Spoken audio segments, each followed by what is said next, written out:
کامل ایمان قائم کر لو، تم کامیاب ہو جاؤ گے۔ البدایہ والنہایہ مسلمانوں کی بہت بڑی تاریخ ہے۔ امام ابن کثیر اس تاریخ کے اندر لکھتے ہیں کہ ہم نے یہ دیکھا کہ ہرقل جو روم کا بادشاہ تھا، جب وہ مسلمانوں کے خلاف، روم سے مراد عیسائی کنٹریز ہوتی، جو عیسائی مسلمانوں کے خلاف ہار رہے تھے، مسلسل شکست کا شکار تھے، اور مسلمان ایک ایک کر کے تمام ملکوں پر قبضہ کر رہے تھے، اسلام کو پھیلا رہے تھے، تو اس نے کچھ جاسوسوں کو بھیجا کہ وہ مسلمان ملکوں میں جاؤ، جائزہ لے کر آؤ اور مجھے رپورٹ پیش کرو کہ آخر مسلمانوں کی فتح کی کنجی کیا ہے، کامیابی کی دلیل کیا ہے۔ تو اس نے آ کر رپورٹ یہ دی جاسوسوں نے کہ مسلمان راتوں کو اللہ سے لو لگاتے ہیں، اللہ کی عبادت کرتے ہیں، عبادتوں کے اندر ہمیشہ مصروف رہتے ہیں، حقوق العباد ادا کرتے ہیں، حقوق اللہ ادا کرتے ہیں، اور اپنے اپنے علاقوں کے اندر عدل و انصاف کی زندگی گزارتے ہیں۔ مسلمان وہ ہے جو اللہ سے لو لگاتا ہے، ایمان باللہ، حقوق العباد ادا کرتا ہے، اور وہ عدل کی زندگی گزارتا ہے، انصاف کی زندگی گزارتا ہے، وہ مسلمان۔ ہم نے یہ دیکھا کہ ہمارے نہ ملکوں میں، نہ ہمارے اداروں میں، نہ ہمارے گھروں میں عدل و انصاف ختم، ظلم کی زندگی گزار رہے، حقوق العباد کو پوچھتے نہیں، حقوق اللہ کیسے ہیں ہم سب اس سے واقف ہیں۔ تو ہرقل نے کہا کہ ہم تو انسان ہیں، اگر یہ پہاڑوں پر چڑھ دوڑتے تو پہاڑ راستہ چھوڑ دیتے، ایسے اللہ کے بندوں کے سامنے پہاڑ بھی کھڑے نہیں ہوتے۔ تو مسلمانوں نے کامیابی حاصل کر دی ہے، تو ایمان باللہ، حقوق العباد اور عدل کی زندگی گزارنی پڑے گی، تب جا کر ان کو کامیابی ملے گی۔ رسول اللہ صلی اللہ علیہ وسلم نے فرمایا الجہاد ماضٍ الی یوم القیامۃ، جہاد قیامت تک جاری رہے گا۔ کسی ایک شخص کے جانے، کسی ایک شخص کے آنے کی وجہ سے جہاد بند نہیں ہوگا، جہاد ہمیشہ قائم رہے گا۔ فرمایا رسول اللہ صلی اللہ علیہ وسلم نے لا تزال طائفۃ من امتی ظاہرین علی الحق، میری امت کا ایک گروہ ایسا ہوگا جو ہمیشہ حق پر قائم رہے گا، جہاد کرتا رہے گا، جہاد کرتا رہے گا، حتیٰ یقتل آخرہم مسیح الدجال، یہاں تک کہ ان مجاہدوں کا جو آخری گروہ ہوگا وہ مسیح دجال کے خلاف جہاد کرے گا۔ اور جب مسیح دجال آئے گا تو آپ نے فرمایا کہ ان کے جو پیروکار ہوں گے وہ اصفہان کے یہودی ہوں گے۔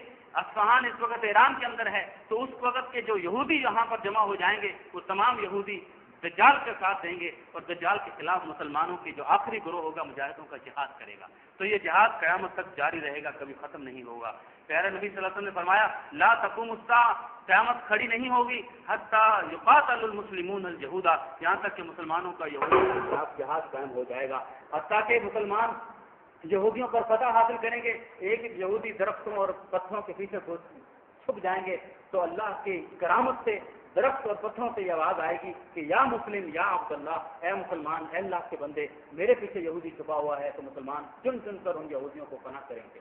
لیکن ہمیں معلوم ہے جہاد قائم رہے گا، ہماری اب ضرورت کیا ہے، ہماری ذمہ داری کیا ہے؟ ہم ہاتھ پر ہاتھ کرے بیٹھے رہیں کہ جہاد کیونکہ جاری رہے گا وہ کریں گے اور قیامت کو مسلمانوں کی فتح حاصل ہوگی؟ نہیں، ہماری ذمہ داری یہ ہے کہ ہم نے جہاد کا شمع اپنے دل کے اندر ہمیشہ موجود رکھنی ہے۔ ہماری ذمہ داری یہ ہے ہم نے حقوق العباد کو ادا کرنا ہے۔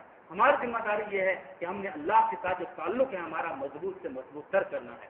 ہماری ذمہ داری یہ ہے ہم نے اپنی اولاد کے اندر، اپنی آئندہ نسلوں کے اندر اسلامی جذبہ بیدار کرنا ہے، ان کو پکا مسلمان بنانا ہے۔ ہماری ذمہ داری یہ ہے کہ ہم نے استغفار، توبہ کا شعار ہمیشہ قائم رکھنا ہے کہ اللہ کے حضور جو قومیں استغفار کرتی ہیں، بخشش مانگا کرتی ہیں، ان پر کبھی عذاب نہیں آیا کرتا۔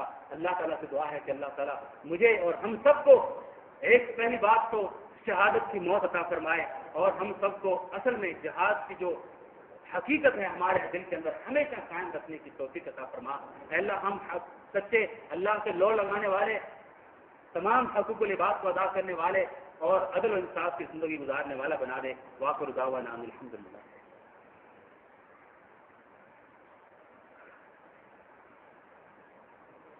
ان الحمد لله نحمده ونستعينه ونستغفره ونعوذ بالله من شرور انفسنا ومن سيئات اعمالنا، من يهده الله فلا مضل له ومن يضلل فلا هادي له، واشهد ان لا اله الا الله وحده لا شريك له، واشهد ان محمدا عبده ورسوله۔